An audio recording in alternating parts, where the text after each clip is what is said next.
Hello friend, आज हम लोग शिवागन पब्लिकेशन के सेट नंबर 3 को स्टार्ट करेंगे। इससे पहले हम लोग 2 सेट को कंप्लीट कर चुके हैं। सो जो स्टूडेंट का वो दोनों सेट कंप्लीट नहीं है वो उसे जाकर प्लेलिस्ट से ज़रूर देख लें।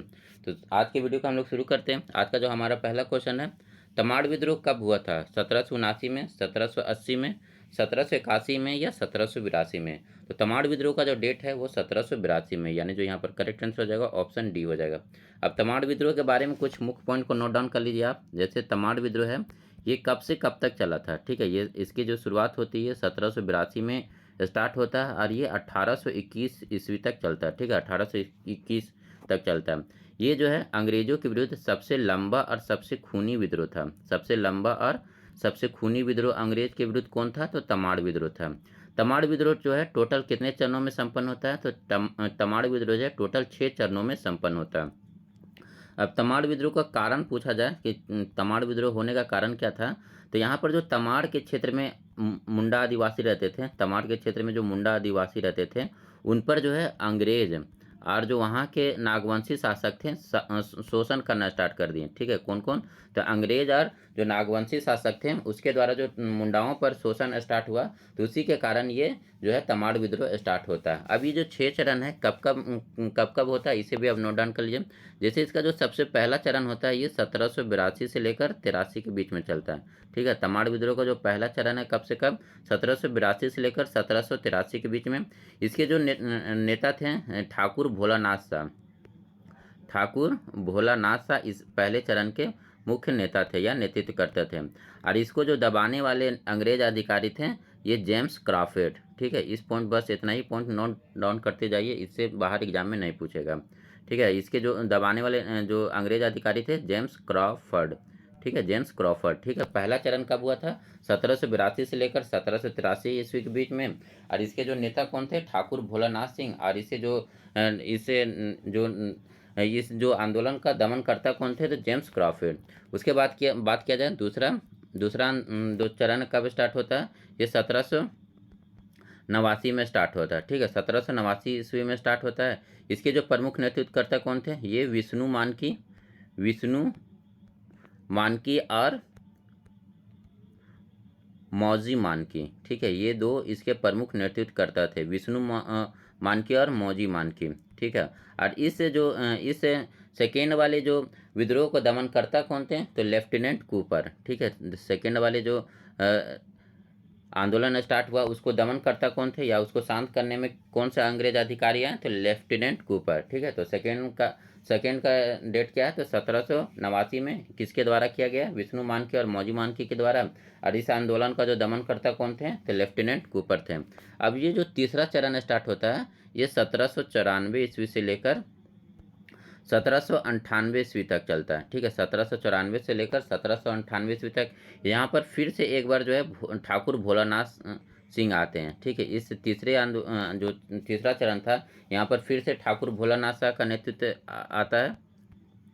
ठाकुर भोलानाथ सिंह का फिर से नेतृत्व आता है। लेकिन इस यहाँ पर जो अंग्रेज अधिकारी जो इस चरण के आंदोलन को दमन करते हैं वो कैप्टन लीमंड। ठीक है, कौन? कैप्टन लीमंड और बेन, कैप्टन बेन। ठीक है, इन दोनों का नाम याद रखिए। तीसरा चरण कब से स्टार्ट होता है? 1794 से लेकर 1798 ईस्वी तक। यहाँ पर जो नेतृत्वकर्ता कौन थे? ठाकुर भोलानाथ सिंह। और इस विद्रोह के दमन करता कौन थे? तो कैप्टन लेमंड और बेन। उसके बाद जो चौथा चरण स्टार्ट होता है ये चौथा चरण स्टार्ट होता है 1807 ईस्वी से। 1807 ईस्वी से लेकर 1808 ईस्वी तक ये चौथा चरण चलता है।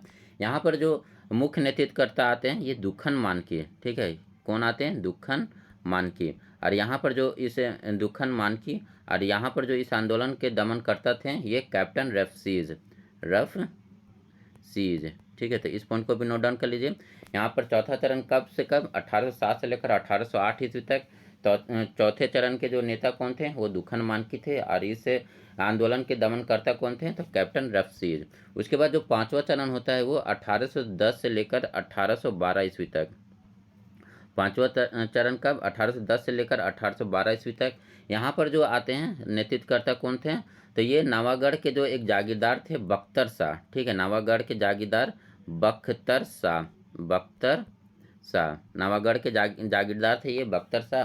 और यहाँ पर जो इस आंदोलन के जो दमन करता थे ये कैप्टन ओडोनेल। ठीक है। तो पाँचवें चरण कब से कब स्टार्ट होता है? तो पाँचवा चरण जो है 1810 से लेकर 1812 ईस्वी तक। यहाँ पर जो नेतृत्व करता है इसके प्रमुख नेता कौन थे? तो नवागढ़ के जागीरदार बख्तर शाह। और इसे जो आंदोलन का जो दमन करता कौन थे? तो कैप्टन ओडोनेल। उसके बाद इसका जो लास्ट चरण है, छठा फेज, ये कब स्टार्ट होता है? 1819 से ईस्वी में स्टार्ट होता है और 1821 ईस्वी तक चलता है। यहाँ पर जो नेता थे, यहाँ पर जो नेता आ गए ये रुदन मुंडा और एक कुंटा मुंडा नामक ये दो नेता थे। यहाँ पर छठे चरण के दो प्रमुख नेता कौन थे? रुदन मुंडा और कुंटा मुंडा। और इस आंदोलन के जो ये दमनकर्ता कौन थे? जो अंग्रेज अधिकारी थे ये लेफ्टिनेंट रफसेज और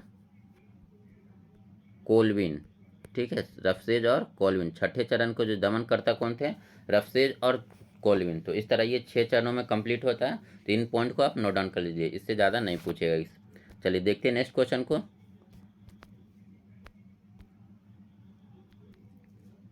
नागवंशी राजा ने सर्वप्रथम नवरत्न नामक पंच मंजिला भवन का निर्माण कहाँ करवाया था? रातू में, पालकोट में, नागफेनी में या दोयसा में? तो नागवंशी राजा जिन्होंने नवरत्न नामक पंच मंजिला भवन का निर्माण कराया था ये दोयसा में कराया था। ठीक है, यानी जो यहाँ पर करेक्ट आंसर हो जाएगा ऑप्शन डी हो जाएगा। अब इसका थोड़ा सा बैकग्राउंड के बारे में जान लीजिए। सबसे पहले ये जो नवरत्न नामक पंच मंजिला महल है ये किसके द्वारा इसका निर्माण कराया जाता है? तो ये दुर्जन शाह या साल। ठीक है, दुर्जन शाह या साल के द्वारा कराया जाता है। अब ये जो दुर्जन साल है ये जो राजा कब बनते हैं नागवंश का? तो ये 1614 ईस्वी में राजा बनते हैं और 1615 ईस्वी तक रहते हैं। ठीक है, शुरू में जो इनका जो राजा का जो कार्यकाल था ये 1614 से लेकर 1615 ईस्वी में तक रहता है। 1615 ईस्वी में क्या करता है जहांगीर जो है यहाँ पर अटैक कर देते हैं।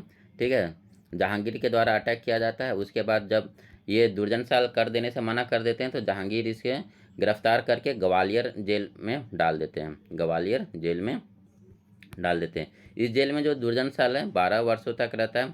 ठीक है, उसके बाद जहांगीर अपना दरबार में इसको बुलाते हैं हीरे के परख करने के लिए। तो ये हीरे का परख जो है सही कर देते हैं, जिससे खुश होकर जहांगीर इसे शाह की उपाधि देते हैं और जो इसे रिहा कर देते हैं। 1627 ईस्वी में इनका रिहा हो जाता है। ठीक है, शाह की उपाधि देते हैं और 1627 ईस्वी में इन्हें रिहा कर दिया जाता है। फिर अब इनका जो दूसरा जो कार्यकाल स्टार्ट होता है दुर्जन शाह का ये 1627 से लेकर 1640 ईस्वी तक रहते हैं। इसी बीच जो है दुर्जन साल जो अपना जो राजधानी चेंज करते हैं। ठीक है, ये अपना जो राजधानी कोकरा से दोयसा करते हैं। कोकरा से कहाँ पर? कोकरा या खोकरा से दोयसा करते हैं। उसके बाद यहाँ पर जो है बाहरी आक्रमण से बचने के लिए नवरत्नगढ़ का किला बनाते हैं। नवरत्नगढ़ या पंचमंजिला भवन का किला का निर्माण करते हैं ताकि बाहरी जो आक्रमण है उनसे बचा जा सके। ठीक है, तो ये यहाँ पर इसका बैकग्राउंड है। उसके बाद जो एक पॉइंट और नोट डाउन कर लीजिए कि जो दुर्जन साल ने कितने रुपए वार्षिक कर देने के लिए जो जहांगीर से वादा किया था? तो ये 6000 वार्षिक कर जहांगीर को देने के लिए राजी हुए थे। ठीक है, 6000 वार्षिक कर। तो बस इस पॉइंट को नोट डाउन कर लीजिए। देखते हैं अपने अगले क्वेश्चन को। पढ़ा पंचायत शासन व्यवस्था में पढ़ा पंचायत का प्रमुख होता है मांझी, नायक, पढ़ा राजा या छत्रकन? तो पढ़ा पंचायत शासन व्यवस्था में पढ़ा पंचायत का जो प्रमुख होता है उसे पढ़ा राजा कहा जाता है। तो यहाँ पर जो करेक्ट आंसर हो जाएगा ऑप्शन सी हो जाएगा। खरवार जनजाति का धार्मिक पुरोधा कौन होता है? ठीक है, खरवार जनजाति के धार्मिक पुरोधा को क्या कहा जाता है? तो बैगा, मुंडा या डकुआ या इनमें से कोई नहीं। तो खरवार जनजाति के जो धार्मिक पुरोहित हैं उसे बैगा कहा जाता है। सो करेक्ट आंसर हो जाएगा ऑप्शन ए हो जाएगा। नेक्स्ट क्वेश्चन को देखते हैं। मांझी शासन व्यवस्था में गांव के प्रहरी के रूप में कौन कार्य करता है? ठीक है, मांझी शासन व्यवस्था में गांव का प्रहरी के रूप में कौन कार्य करता है? चौकीदार, भक्तो प्रजा, मोड़ो मांझी या लसेर टंगाए? तो मांझी शासन व्यवस्था में जो गांव का प्रहरी है वो लसर टंगाए कार्य करता है। ठीक है, गांव का प्रहरी के रूप में कौन कार्य करता है? लसर टंगाए। ठीक है, उसके बाद यहाँ पर जो चौकीदार है या भक्तो प्रजा, मुंडो मांझी, इसके बारे में जान लीजिए। तो चौकीदार के रूप में जो कौन कार्य करता है? तो चौकीदार जो है ये पुलिस के भांति कार्य करता है। अगर पूछेगा जो मांझी शासन व्यवस्था में जो चौकीदार है ये किस तरह काम करता है? तो पुलिस के भांति कार्य करता है। उसके बाद अगर बात किया जाए मोडो मांझी, इसे हम देश मांझी भी कहते हैं। मोडो मांझी या देश मांझी ये क्या है? तो ये परगनैत का सहायक होता है। ठीक है, मोडो मांझी या देश मांझी कौन है? परगनैत का सहायक होता है मोडो मांझी या देश मांझी। उसके बाद एक भक्तोपर्जा। भक्तोपर्जा क्या है? भक्तोपर्जा क्या होता है कि यहाँ पर जब कोई झगड़ा होता है, कोई झगड़ा होगा तो उसका जो निपटारा है कुछ वरिष्ठ लोगों के, गांव के जो वरिष्ठ लोग हैं उसके द्वारा किया जाता है, इसी को भक्तोपर्जा कहा जाता है। तो इन पॉइंट को आप नोट डाउन कर लीजिए। चलिए नेक्स्ट क्वेश्चन को देखते हैं। महान क्रांतिकारी अरविंदो घोष की शिक्षा दीक्षा की शुरुआत झारखंड के किस शहर में हुई थी? देवघर, पाकुड़, रांची या गोड्डा? तो अरविंदो घोष की जो शिक्षा दीक्षा है ये देवघर में हुई थी। सो यहाँ पर जो करेक्ट आंसर हो जाएगा ऑप्शन ए हो जाएगा। बुद्धू भगत का जन्म किस परिवार में हुआ था? संथाल परिवार, उरांव परिवार, मुंडा परिवार या हो परिवार?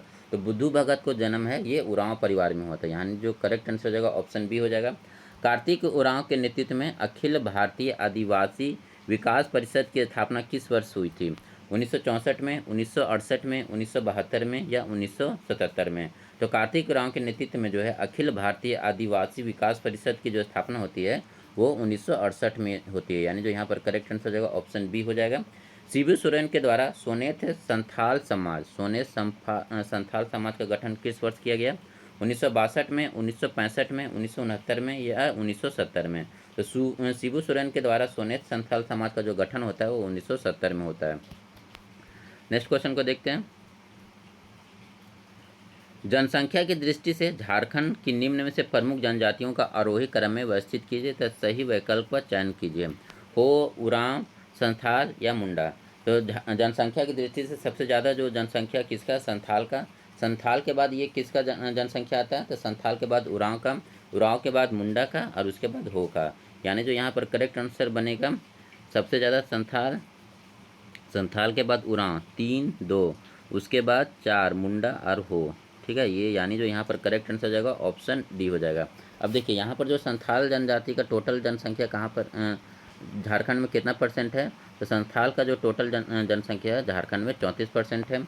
उसके बाद उरांव का, उरांव का नोट डाउन करिए, ये 19.86% में है उरांव। उसके बाद मुंडा, मुंडा पर जो है यहाँ पर टोटल जनसंख्या है 14.22% और उसके बाद जो हो जनजाति, ठीक है, हो जनजाति, हो जनजाति यहाँ पर कितना परसेंट में है? तो 10.74% है।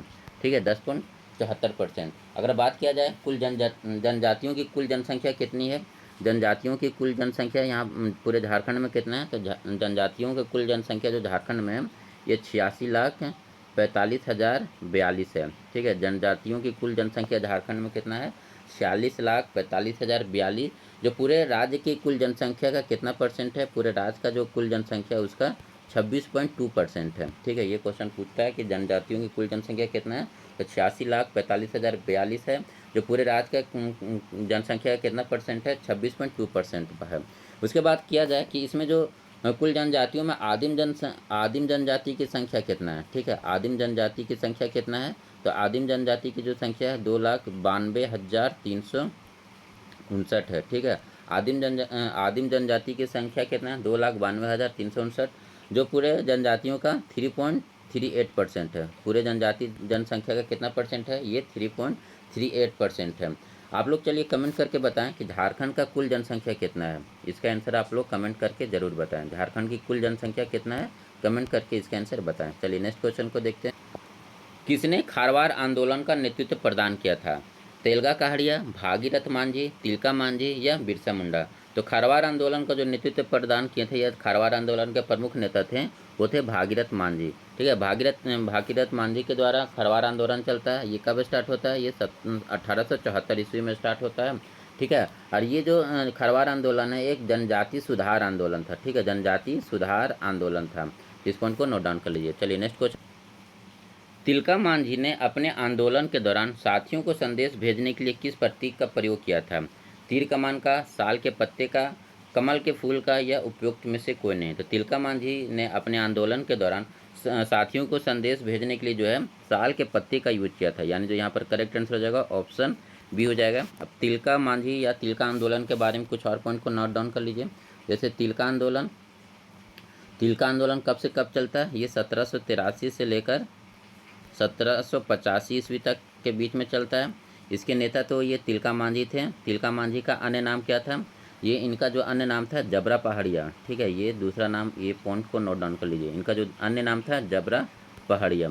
उसके बाद बात किया जाए जो तिलका आंदोलन है, इसका विस्तार सबसे ज़्यादा कहाँ पर था, तो वनचरी जोर, ठीक है, वनचरी जोर नामक एक जगह था, वनचरी जोर भागलपुर इसका मुख्य केंद्र था, वनचरी जोर भागलपुर इसका मुख्य केंद्र था। और सबसे ज़्यादा इसका जो विस्तार किस क्षेत्र में हुआ, तो संथाल परगना के क्षेत्र में इसका सबसे ज़्यादा विस्तार हुआ। इन 2 पॉइंट को भी नोट डाउन कर लीजिए। तो तिलका आंदोलन का जो मुख्य केंद्र कहाँ था, वनचरी जोर भागलपुर, और इसका जो विस्तार हुआ, सबसे ज़्यादा विस्तार किस क्षेत्र में हुआ, तो संथाल परगना के क्षेत्र में हुआ। प्रचार प्रसार के लिए साल के पत्ते का यूज किया जाता था, ठीक है। इस आंदोलन में जो है गुरिल्ला युद्ध पद्धति, ठीक है, गुरिल्ला युद्ध पद्धति या छापामार युद्ध पद्धति का यूज होता था, ठीक है। जो गुरिल्ला युद्ध पद्धति या छापामार युद्ध पद्धति का जो यूज करते थे तिलका मांझी या जबरा पहाड़ी। उसके बाद कुछ और पॉइंट को नोट डाउन कर लिए। जैसे 1874 ईस्वी में किस अंग्रेज अधिकारी का हत्या तीर मारकर कर दिया गया था, तिलका मांझी के द्वारा तीर मारकर हत्या जो है क्लीवलैंड का कर दिया गया था, ठीक है। ये भी क्वेश्चन पूछता है, किस अंग्रेज अधिकारी की जो हत्या है तिलका मांझी ने तीर मारकर कर दिया था, तो क्लीवलैंड का जो हत्या इसका तीर मारकर हत्या कर दिया गया था तिलका मांझी के द्वारा। इसके अलावा और कुछ पॉइंट नोट डाउन कर लीजिए। जैसे कि तिलका मांझी को पकड़ाने में कौन सा सरदार हेल्प करता है अंग्रेजों का, अंग्रेज में ये अय्यर कूट आए थे तिलका मांझी को पकड़ने के लिए। तो अय्यर कूट का जो हेल्प करता है ये जाऊराह नामक एक पहाड़िया सरदार था, ये हेल्प करता है तिलका मांझी को पकड़ाने में, ठीक है। तो अय्यर कूट नामक अंग्रेज अधिकारी का हेल्प कौन करता है, जाऊराह, किसको पकड़ाने में, तो तिलका मांझी को पकड़ाने में। इसके बाद तिलका मांझी को पकड़कर किस वर्ष फांसी दी गई, तो ये 1785 ईस्वी में इनको बरगद के पेड़ में फांसी दे दी गई, ठीक है, बरगद के पेड़ में इनको फांसी दे दिया गया। ये 1785 में इनको फांसी देने के साथ ही ये विद्रोह खत्म हो जाता है, ठीक है। एक पॉइंट और नोट डाउन कर लीजिए। जैसे कि पूछता है कि झारखंड के स्वतंत्रता सेनानी में शहीद होने वाले प्रथम, ठीक है, झारखंड के स्वतंत्रता सेनानी में शहीद होने वाले प्रथम स्वतंत्रता सेनानी कौन थे, तो ये तिलका मांझी थे। तो इस पॉइंट को आप नोट डाउन कर लीजिए। चलिए नेक्स्ट क्वेश्चन को देखते हैं। हजारीबाग में भारत छोड़ो आंदोलन का नेतृत्व किसने किया था, सरस्वती देवी, सरला देवी, सर्वेश्वरी देवी या प्रतिभा देवी। तो हजारीबाग से जो भारत छोड़ो आंदोलन का नेतृत्व किया गया था वो सरस्वती देवी के द्वारा किया गया था, यानी जो यहाँ पर करेक्ट आंसर हो जाएगा ऑप्शन ए हो जाएगा। राम नारायण सिंह ने छोटा नागपुर केसरी की उपाधि किसने दी थी, ठीक है, राम नारायण सिंह को छोटा नागपुर केसरी का उपाधि किसके द्वारा दिया गया था, तो जवाहरलाल नेहरू के द्वारा, सुभाष चंद्र बोस के द्वारा, राजेंद्र प्रसाद के द्वारा या अबुल कलाम आज़ाद के द्वारा। तो राम नारायण सिंह को छोटा नागपुर केसरी का उपाधि जो है ये राजेंद्र प्रसाद के द्वारा दिया जाता है, ठीक है, यानी तो यहाँ पर करेक्ट आंसर हो जाएगा ऑप्शन सी हो जाएगा, ठीक है। 1940 का जो रामगढ़ अधिवेशन होता है, 1940 का रामगढ़ अधिवेशन में ही जो राजेंद्र प्रसाद के द्वारा जो राम नारायण को है छोटा नागपुर केसरी का उपाधि दिया जाता है। नेक्स्ट क्वेश्चन को देखते हैं। झारखंड पार्टी का विलय निम्न में से किस पार्टी में किया गया था, कांग्रेस पार्टी में, झारखंड मुक्ति मोर्चा में, भारतीय जनसंघ में या जनता दल में। तो झारखंड पार्टी का जो विलय है ये कांग्रेस में कर दिया गया था, ठीक है, यानी जो यहाँ पर करेक्ट आंसर हो जाएगा ऑप्शन ए हो जाएगा। किस वर्ष किया था, 1940 ईस्वी में, ठीक है, किस वर्ष इसका जो विलय हुआ था, तो 1940 में नहीं 1963 ईस्वी में, ठीक है। झारखंड 1963 ईस्वी में ये जो सलाह देने वाले थे विनोदानंद झा, ठीक है, इनका भी नोट डाउन कर लीजिए। विनोदानंद झा के द्वारा सलाह दिया गया था जयपाल सिंह मिंडा को कि झारखंड पार्टी का जो विलय है वो कांग्रेस में कर दिया जाए, ठीक है। चलिए नेक्स्ट क्वेश्चन को देखते हैं, इन पॉइंट को आप नोट डाउन कर लीजिए। सूची 1 का सूची 2 से मिलान करना। जनजातीय और धार्मिक विशेषज्ञ। संथाल में जो धार्मिक विशेषज्ञ उसको क्या कहा जाता है, संथालों में जो धर्म प्रधान को नायके कहा जाता है। मुंडा में क्या कहा जाता है, तो मुंडा में पाहन कहा जाता है। हो में क्या कहा जाता है, तो हो में देवे नोवा कहा जाता है, ठीक है। हो में जो धार्मिक प्रधान को क्या कहा जाता है, देवो नोवा। और चेरो में गोसाई, ठीक है। तो यहाँ पर जो करेक्ट आंसर हो जाएगा ऑप्शन बी हो जाएगा। चलिए नेक्स्ट क्वेश्चन को देखते हैं। निम्नलिखित त्योहारों में कौन एक महिलाओं के द्वारा संपन्न होता है, देशावली, सरहुल, टूसू या जानी शिकारी। तो महिलाओं के द्वारा संपन्न होने वाला जो त्यौहार है ये हो जाएगा जानी शिकारी, यानी जो यहाँ पर करेक्ट आंसर हो जाएगा ऑप्शन डी हो जाएगा। जानी शिकारी जो है प्रत्येक 12 वर्ष में आता है, और यहाँ पर जो है इस समय जो महिला है पुरुष का वेश धारण करके शिकार खेलने जाती है। चलिए नेक्स्ट क्वेश्चन को देखते हैं। झारखंड राज्य का सबसे बड़ा संसदीय क्षेत्र कौन सा है, पलामू, पूर्वी सिंहभूम, पश्चिमी सिंहभूम या रांची। तो झारखंड का जो है सबसे बड़ा संसदीय क्षेत्र जो है ये पश्चिमी सिंहभूम है, यानी जो यहाँ पर करेक्ट आंसर हो जाएगा ऑप्शन सी हो जाएगा। और बात किया जाए सबसे छोटा संसदीय क्षेत्र है, तो यहाँ पर जो सबसे छोटा संसदीय क्षेत्र है ये चतरा है। ठीक है। सबसे छोटा संसदीय क्षेत्र कौन सा? चतरा है। यहाँ पर जो लोकसभा का सीट है, लोकसभा का सीट टोटल है 14 और राज्यसभा का जो सीट है ये है 6। ठीक है, टोटल संसदीय सीट यहाँ पर हो गया 20। आप लोग कमेंट करके बताएं कि यहाँ पर जो है ST और SC और जनरल के लिए जो लोकसभा की सीटों का आवंटन कितना कितना है। ये मैंने एक बार पिछली वीडियो में बताया, तो इसे आप कमेंट करके ज़रूर बताएं। चलिए नेक्स्ट क्वेश्चन को देखते हैं। झारखंड की अर्थव्यवस्था में द्वितीय क्षेत्र के अंतर्गत सर्वाधिक योगदान रहा है निर्माण का, विनिर्माण का, खनन का या इनमें से कोई नहीं। तो झारखंड के अर्थव्यवस्था में द्वितीय क्षेत्र का सर्वाधिक जो योगदान है वह जो है विनिर्माण का, यानी जो यहाँ पर करेक्ट आंसर हो जाएगा ऑप्शन बी हो जाएगा। झारखंड जनजातियों में जिनका सर्वाधिक विकास हुआ है वे हैं उरांव का, संथाल का, मुंडा का या हो का। तो झारखंड जनजातियों में जिनका सर्वाधिक विकास हुआ है ये है उरांव का। ये जो उरांव जनजाति है काफ़ी पढ़े लिखे होते हैं, तो यहाँ पर जो इनका विकास भी सर्वाधिक हुआ है। चलिए नेक्स्ट क्वेश्चन को देखते हैं। यहाँ पर जो है कौन सा सुमिलित नहीं है? मुंडा प्राइमरी JC विटली के द्वारा, ये सही है। ठीक है, उसके बाद जो नेक्स्ट है आदिवासी सक्कम। आदिवासी सक्कम क्या है? तो ये है रामदयाल मुंडा। नहीं, आदिवासी सक्कम जो है ये किसके द्वारा लिखा गया है? तो ये जयपाल सिंह के द्वारा लिखा गया है। आदिवासी सक्कम जयपाल सिंह। ठीक है, तो यहाँ पर जो करेक्ट आंसर हो जाएगा ऑप्शन बी हो जाएगा, आदिवासी सक्कम जयपाल सिंह। मुंडा ग्रामर A नेट्रोट, ये सही है। सोसोबोंगा जगदीश त्रिगुनायत, ये भी सही है। तो यहाँ पर जो करेक्ट आंसर हो जाएगा ऑप्शन बी हो जाएगा, आदिवासी सक्कम किसके द्वारा लिखा गया है? तो जयपाल सिंह के द्वारा। इस पॉइंट को आप नोट डाउन कर लीजिए। चलिए नेक्स्ट क्वेश्चन को देखते हैं। झारखंड राज्य में अवस्थित मंदिर और उसके स्थल के संबंध में कौन असत्य है? तो वैद्यनाथ मंदिर देवघर, ये सही है। उसके बाद इटखोरी मंदिर चतरा, ये सही है। वासुकीनाथ मंदिर दुमका, ये सही है। झारखंड धाम ये हजारीबाग में नहीं बल्कि गिरिडीह में। ठीक है, झारखंड धाम कहाँ पर है? तो ये गिरिडीह में। तो इसको नोट डाउन कर लीजिए। तो यहाँ पर जो करेक्ट आंसर हो जाएगा ऑप्शन डी हो जाएगा, झारखंड धाम कहाँ पर है? तो गिरिडीह में। नेक्स्ट क्वेश्चन को देखते हैं। झारखंड का जो राजकीय नृत्य है पाइका, डोमकच, सरहुल या छाव। तो झारखंड का जो राजकीय नृत्य है ये छाव है, यानी जो यहाँ पर करेक्ट आंसर हो जाएगा ऑप्शन डी हो जाएगा। आनंदी गीत किस समय गाया जाता है? वसंत के समय, धान की बुआई के समय, शादी ब्याह के समय या इनमें से कोई नहीं। तो आनंदी गीत जो है ये शादी ब्याह के समय गाया जाता है। सो यहाँ पर करेक्ट आंसर ऑप्शन सी हो जाएगा। मधुवन मधुवन किस धर्मावलंबी के लिए पवित्र स्थल है? ठीक है, मधुवन नामक जो जगह है किस धर्म के लिए पवित्र स्थल है? तो जैन के लिए, हिंदू के लिए, बौद्ध के लिए या मुस्लिम के लिए। तो मधुवन जो है ये जैन धर्म के लिए प्रमुख पवित्र स्थल है, यानी जो यहाँ पर करेक्ट आंसर हो जाएगा ऑप्शन ए हो जाएगा। फादर होपमैन के द्वारा 1915 में रची गई एक प्रसिद्ध रचना निम्न में से कौन है? ठीक है, फादर होपमैन के द्वारा जो 1915 में रची गई प्रसिद्ध रचना कौन है यहाँ पर? तो मुंडा प्राइमरी, मुंडा ग्रामर, इंसाइक्लोपीडिया या मुंडारी फोकटेल। तो फादर होपमैन के द्वारा 1915 में रची गई जो प्रसिद्ध रचना है ये इंसाइक्लोपीडिया है, यानी जो यहाँ पर जो करेक्ट आंसर होगा ऑप्शन सी हो जाएगा। देसरे कथा की रचना निम्न में से किसने की है? ठीक है, देसरे कथा की रचना निम्न में से किसने की है? KM पन्नीकर, रविंद्रनाथ टैगोर, सखाराम गणेश देवसर या इनमें से कोई नहीं। तो देसरे कथा की जो रचना है ये सखाराम गणेश देवसर के द्वारा किया जाता है। सो यहाँ पर जो करेक्ट आंसर हो जाएगा ऑप्शन सी हो जाएगा। क्षेत्रफल की दृष्टि से झारखंड में सबसे बड़ा जिला कौन सा है? पश्चिमी सिंहभूम, रांची, पूर्वी सिंहभूम या हजारीबाग। तो क्षेत्रफल की दृष्टि से झारखंड का सबसे बड़ा जो जिला है वो है पश्चिमी सिंहभूम, और क्षेत्रफल की दृष्टि से जो सबसे छोटा जिला है वो रामगढ़। आप लोग कमेंट करके बताएं कि रामगढ़ जिला का निर्माण किस वर्ष हुआ था। आप लोग आंसर जो है इसका आंसर कमेंट करके ज़रूर बताएं। चलिए नेक्स्ट क्वेश्चन को देखते हैं। झारखंड की जो सर्वोच्च शिखर है वो कौन सी है? पारसनाथ की पहाड़, सरुवत पहाड़, राजमहल की पहाड़ी या इनमें से कोई नहीं। तो झारखंड की जो सर्वोच्च शिखर है वो पारसनाथ की पहाड़ है। इसकी जो टोटल लंबाई कितनी है? तो ये 1365 मीटर। ठीक है, 1365 मीटर, और अगर फीट में बात किया जाए तो 4431 फीट में। ठीक है, नेक्स्ट क्वेश्चन को देखते हैं। रांची पठार की औसत ऊंचाई कितनी है? 750 मीटर, 700 मीटर, 600 मीटर या 550 मीटर। तो रांची पठार की जो औसत ऊंचाई है ये 600 मीटर है, यानी जो यहाँ पर करेक्ट आंसर हो जाएगा ऑप्शन सी हो जाएगा। निम्न में कौन सा संस्थान मेरू में अवस्थित है? ठीक है, निम्न से कौन सा जो संस्थान है मेरू हजारीबाग में अवस्थित है? ट्राइबल रिसर्च इंस्टीट्यूट, सैनिक स्कूल, पुलिस प्रशिक्षण केंद्र या सीमा सुरक्षा बल प्रशिक्षण केंद्र एवं स्कूल। तो जो मेरू हजारीबाग में स्थित है ये सीमा सुरक्षा बल प्रशिक्षण केंद्र एवं स्कूल है, यानी जो यहाँ पर करेक्ट आंसर हो जाएगा ऑप्शन डी हो जाएगा।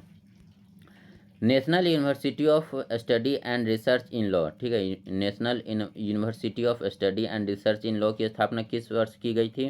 तो 2005 में, 2007 में, 2010 में या 2014 में? तो national university of study and research in law की जो स्थापना है ये 2010 में की जाती है। सो यहाँ पर जो करेक्ट आंसर हो जाएगा ऑप्शन सी हो जाएगा। ठीक, उसके बाद नेक्स्ट क्वेश्चन को देखते हैं। झारखंड की किस नदी के रेत से सोना पाया जाता है? दामोदर, अजय, गुमानी या स्वर्णरेखा? तो रेत का सोना जो है ये स्वर्णरेखा नदी में पाया जाता था। सो यहाँ पर जो करेक्ट आंसर हो जाएगा ऑप्शन डी हो जाएगा। निम्न में से कौन एक खिलाड़ी झारखंड राज्य से संबंधित नहीं है? पृथ्वी शॉ, सौरभ तिवारी, वरुण एरोन या अरुण मिश्रा? तो जो झारखंड राज्य से संबंधित नहीं है वो हो जाएंगे Prithvi Shaw. So correct answer option A हो जाएगा। महेंद्र सिंह धोनी को वर्ष 2018 में किस सम्मान से सम्मानित किया गया? पद्मश्री, पद्म भूषण, पद्म विभूषण या इनमें से कोई नहीं? तो वर्ष 2018 में जो है एमएसडी को पद्म भूषण मिलता है, यानी जो यहाँ पर करेक्ट आंसर हो जाएगा ऑप्शन बी हो जाएगा। Tata engineering and locomotive company Telco कहाँ पर स्थित है? बोकारो में, चाईबासा में, जमशेदपुर में या रांची में? तो टेल्को जो है ये जमशेदपुर में है। ठीक है, ये इसी का नाम जो है टाटा मोटर्स है। 2005 में इसका जो नाम है टेल्को से टाटा मोटर्स कर दिया गया था। और इसकी जो स्थापना है वर्ष 1907 ईस्वी में की गई थी। चलिए नेक्स्ट क्वेश्चन को देखते हैं। झारखंड में तांबा कारखाना कहाँ अवस्थित है? झारखंड का जो तांबा कारखाना कहाँ पर अवस्थित है? चकरदरपुर में, घाटशिला में या रांची में या इनमें से कोई नहीं? तो तांबा कारखाना जो है ये घाटशिला में अवस्थित है, पूर्वी Singhbhum Ghatshila. Uranium processing plant कहाँ स्थित है? रांची, बोकारो, घाटशिला या इनमें से कोई नहीं? तो यूरेनियम प्रोसेसिंग प्लांट भी ये घाटशिला में ही है, यानी जो यहाँ पर करेक्ट आंसर हो जाएगा ऑप्शन सी हो जाएगा। हिंदुस्तान कॉपर लिमिटेड कहाँ अवस्थित है? तो बोकारो, घाटशिला, हजारीबाग या रांची? तो हिंदुस्तान कॉपर लिमिटेड ये भी घाटशिला में अवस्थित है। So correct answer option B हो जाएगा। झींगापानी सीमेंट संयंत्र किस जिले में अवस्थित है? तो ये पूर्वी सिंहभूम, रांची, पश्चिमी सिंहभूम या बोकारो? तो झींगापानी सीमेंट संयंत्र जो है ये पश्चिमी सिंहभूम में स्थित है, यानी जो यहाँ पर करेक्ट आंसर हो जाएगा ऑप्शन सी। सो इस वीडियो में इतना ही। Thank you for watching this video.